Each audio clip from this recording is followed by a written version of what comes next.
So welcome to this week's session on the human element. Our topic today is going to be changing the conversation or changing our conversations.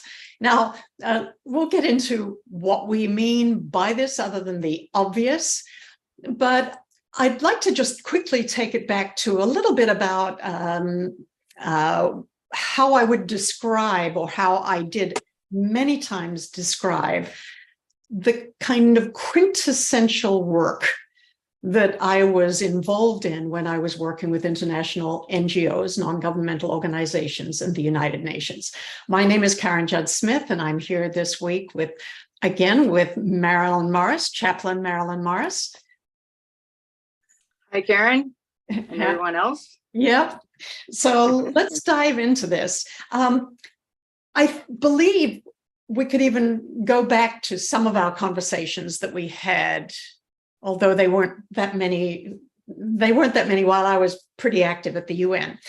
But I do remember telling you a number of times that when I really thought about the overarching work that I was involved in at the UN, yes, I was going to meetings. Yes, I was helping draft documents, even UN resolutions. I spoke at international meetings, even in the special sessions of the General Assembly and high-level segments of ECOSOC and various other important meetings. But the other work of it was working with diplomats, working with international NGOs on projects and programs that we were doing. But nevertheless, what I saw as the core work in what was going on there was something as simple as changing the conversation. Because it's when we change what we say to one another, how we say it to one another, we're actually shifting and changing our relationships. And when we're working to endeavor to improve or upgrade, or whatever terms or words we want to use about making the world a better place, in the end, it comes back down to those fundamental elements of being able to change what we say to others and helping influence and engage in more constructive dialogues and conversations. In a way, it's that simple. Of course, it's much more complicated than that. And there are many more issues and problems and traps to fall into and all kinds of things. But at its essence, whether we're working at the UN or whether we're working in our most important family relationships, still what we're endeavoring to do is to, part of what keeps us awake at 3 o'clock in the morning or 4 o'clock in the morning, or depending on whether you wake up at all in the morning, whatever time it may be, the things that we're always thinking about is how can we make things better? Yes, we can ruminate on the problems, but more than that, what we want to do is shift things more toward a better situation, a better future. So that's really, in a nutshell, it's kind of what we're looking at here, and how to change the conversations. That's where we start to talk about a toolkit of ways that can help us do that. So we're not just hoping to do that, but that we've got some very specific tools and resources. And that's what when we refer to, we haven't referred to it yet, but anyway, not today, but we talk about LAMPP, LAMPP, as a toolkit. So part of what I was fascinated by in a discussion with Marilyn, we were talking about how we use LAMPP and how those skill sets that are engendered in LAMPP, and we can quickly go over those again later, but the focus at the moment, I don't want to get distracted by the specifics, the focus of the moment was to give you an idea of how utilizing these skills can make a difference to what it is that we do and how we go about doing things. And it's against that backdrop that I was talking with Marilyn, and I want to hear her telling those stories again about some of how, as she studied LAMP now, she did many of those elements that were in LAMP by the nature of her work as a chaplain in the hospitals, and for many years working in a very intense and difficult and challenging and complex emotional high stakes situations. So she knows that well. Yet even so, reflecting on that and having learned a few more of the elements of LAMP, she recognizes that there are now things that you would do different. And I thought that that was a fascinating observation. So I'm just now going to hand it off to Marilyn to, we'll give a little bit, and it goes back to even, you raised the topic of one of the times when you had to develop protocols, and you can tell the story more exactly. I'm just painting the picture, providing the framework for you. So establishing the protocols and things for how a hospital and its staff we're going to deal with in a more routine way through protocols, hospital protocols, dealing with the very, very awkward and difficult and challenging and complex issue, even medically, of brain death. So Marilyn, I'll hop in with little questions that I might have that I want to tease out. But other than that, please give us some insights on what you were doing, what you did then, and how learning some of the additional elements that you have in LAMP have made a difference to how and what you would even do in that same situation, and how you're using it now. Too many questions all at once, but anyway, I'll remind you of the questions as we jump in. Okay, I'll try and sort all that out in a few minutes. But first of all, LAMP is an acronym for listen and label emotions, for accept and assure, for mindfully mirroring, for pausing and paraphrasing, and then for paying attention to the paralinguistics, the body language. And when I was first introduced to LAMP, I immediately recognized that many of those skills I had to develop in order to be an effective healthcare chaplain. And especially in my field of specialty as a healthcare chaplain, which was a crisis responder within a large hospital complex. And so that meant dealing with the emergency room and critical care, from neonatal to ICU, to coronary intensive care, etc., where death and dying was a constant theme, but in many, many different scenarios of that. But one of the things that I realized is that as I began to employ LAMP now in my life as semi-retired, I thought, gosh, I'm using these in new and different ways, these skills that I didn't think, oh, just automatically translate that into home life, into family relationships. And then it goes back and forth. And considering using this skill set, which actually, we coach also in the framework of your mindset, but we won't go there. But your mind has to change too. You can't just employ skills without having a change in your own mindset. And so there's a framework. There's 3 different aspects of using LAMP, so that we come to that change in conversation. And fundamentally, what we want is an empathic understanding. We want to have empathy, but we also want to have some clarity, and not just feelings and emotions like, oh, it's so sad. And no, that's more like sympathy. But empathic means I've been able to somewhat grasp what your feelings are and get clarification of what you mean by this or that. And we're able to do that through the LAMP skill set, kind of in a non-abrasive, non-challenging way that allows the other person then to open up and share more honestly with us. And I got to reflecting on when would LAMP have been really helpful when I had snags back in when I was full on in a management position at that. When would that have been most helpful? And I went immediately to an experience that I had. I had training by the state of Ohio to participate in those delicate conversations when the doctor, usually a neurosurgeon, but when the doctor of a person who was otherwise could recuperate bodily wise, but whose brain was for various different reasons on the path to death.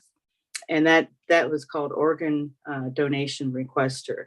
It's a very specific training. Not all chaplains did it, but I took the extra time and effort to do that.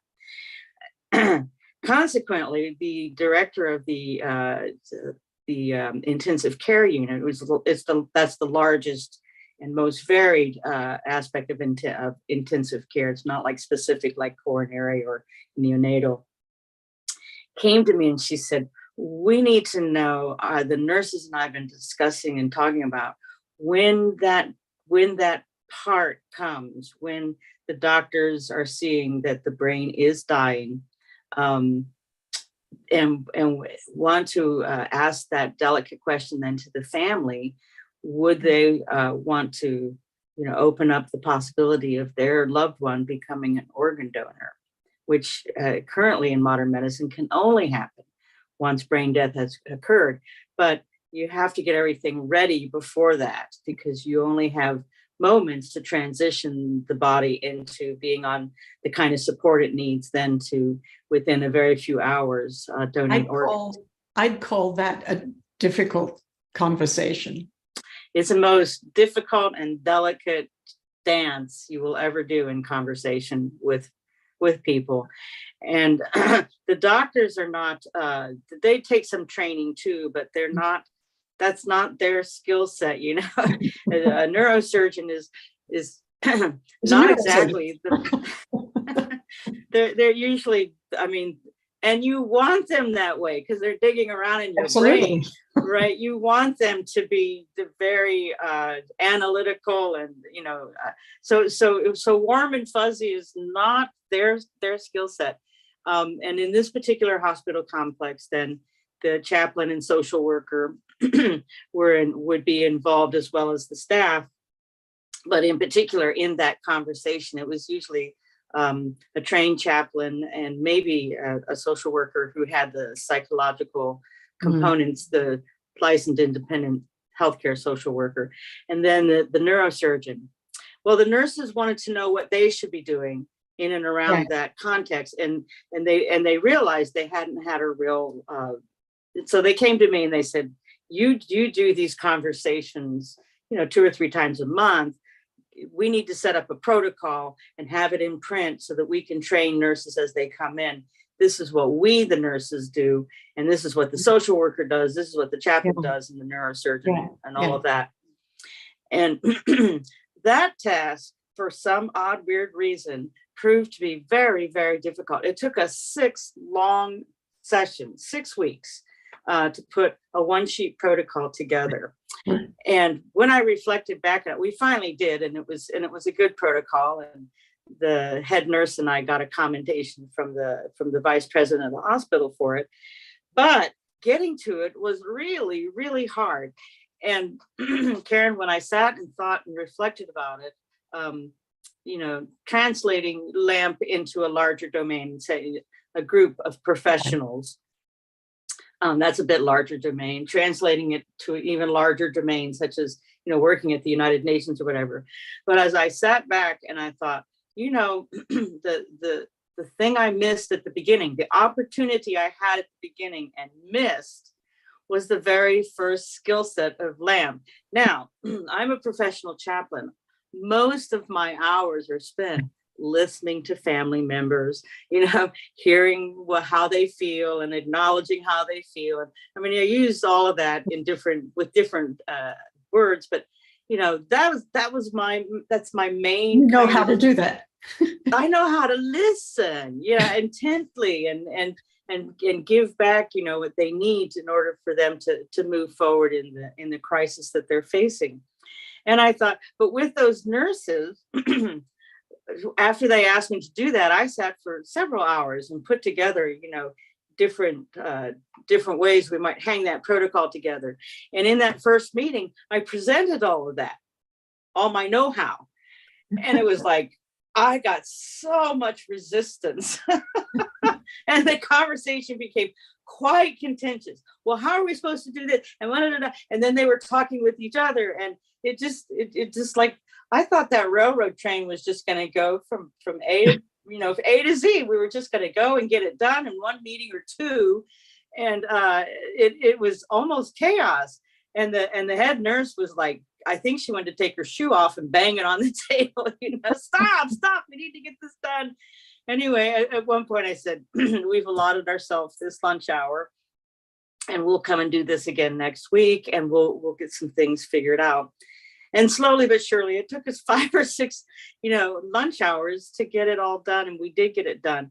But I realized, Marilyn, the opportunity was to just listen in that first meeting.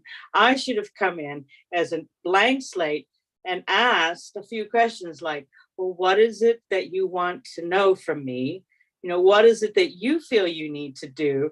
And I needed to then be just jotting notes. And I missed that opportunity. And the conversation became, contentious in that meeting. It did calm down and but I realized they had been thrown a lot of information about a very delicate situation that actually made them feel uncomfortable. What if it was my family member? That kind of thing. And so that opportunity to just listen was lost. They hadn't and recuperating was difficult.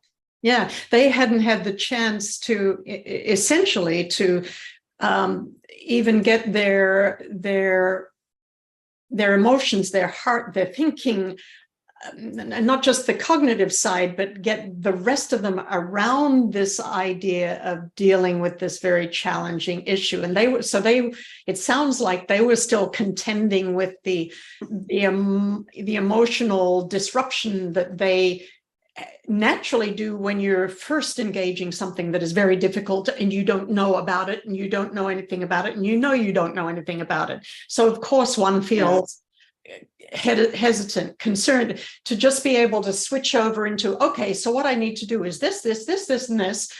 That's not going to happen. And so that's what you realized reflecting about it, that you had not taken the time to allow their for you to read their emotions, for you to see and understand what you were really, so that you could actually help them through that process. To get and also it was a way of kind of also misunderstanding their typical experience with doctors. Is often the doctor comes in and says do this and this and this with the patient.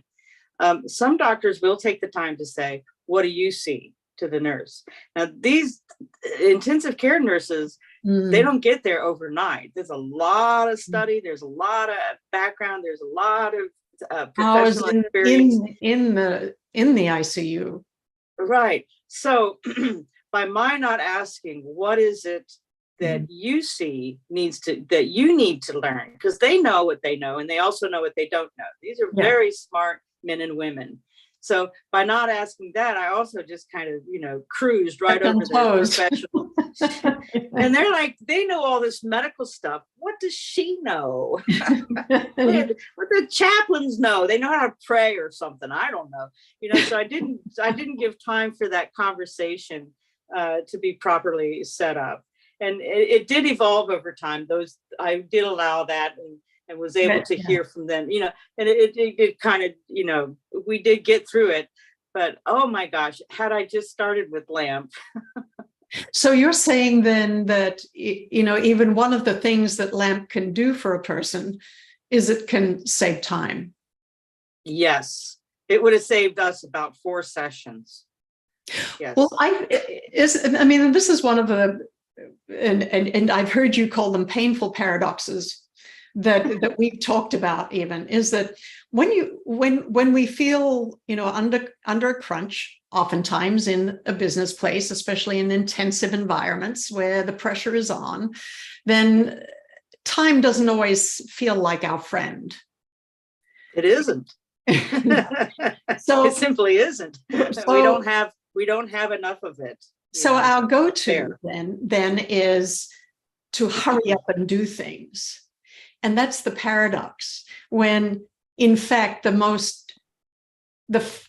fastest way to get to the desired goal can be to sit and listen. And it sure doesn't feel like that's the best way to get there. And yet that's that painful paradox you speak about. Yes.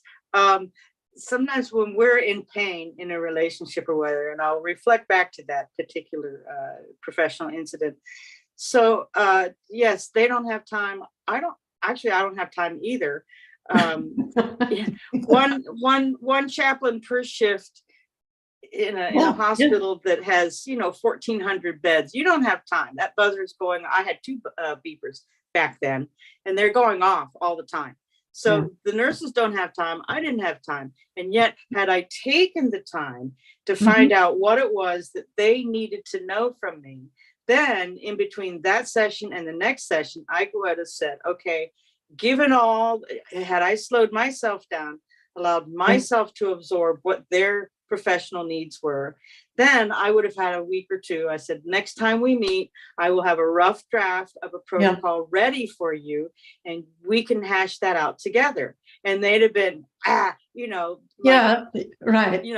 candy to a 2-year-old or whatever. They'd have been all over it, because they would have been invited. Then they wouldn't have had to do the initial work, and that they would be very, very grateful for, but they would be able then to look at something solid, which nurses like. They want to see it, feel it, measure it. So they would have had something to look at solid, and they would have had a say over whatever the protocol for them then would be. Right. And I think then the third session would be just to wrap it up and get our commendation. But anyway, so I could have cut everything in half and left, a better taste in relationships over the six sessions. We did manage. It's sorted out, and the way things end up is more important, probably in the bigger picture than how it begins in actual fact. But you end up in a good situation. But as you say, but a lot more work. It could have been otherwise. There's a lot more headache and a lot more work and you had to do some reparations and fortunately the head of that department was on my side, and we knew each other, and in between. So, but then she had to do stuff, that she doesn't have time to do. So you see, it reminds me of the old adage, a stitch in time saves 9. Yes. I could have stitched some simple listening just in the beginning into what you were doing. Just that simple point of LAMPP. You kind of glide over it. Oh, listen. Yes, of course I listen. But it was at the beginning. It's the first letter for a reason. Yeah. Anyway, so that was a very fun conversation from my point of view. Is there anything that we've got to close this out really quickly, but anything else that you want to just close out with, Marilyn, about your painful paradox or anything? No, I think for this particular segment, I think we brought it home to people is, one, understand the context of your conversation, and 2, take a look at that first step, and it's an important first step for a reason, as you said. Yeah, and perhaps even in our next session, one of the things we can do is go over a little bit about listening, because sometimes we think we're listening and we're not. But even just assessing where we are on the scale of 1 to 5. We've got a very simple listening scale. It's good to do a little bit of a self-assessment as to what kind of a listener we are, so that we can do that in the moment with somebody, and especially in important conversations. What kind of listener are we being? But anyway, so we'll save that for another time. Thank you so much for this. It's been fun. I love to hear your hospital stories. I mean, television doesn't have all kinds of hospital series for no reason. Life happens in there, all kinds of stuff. Thank you so much for your time, and we look forward to seeing everybody again, same time. Well, it won't be the same time, could be a different time. Today was different time, place, but next week.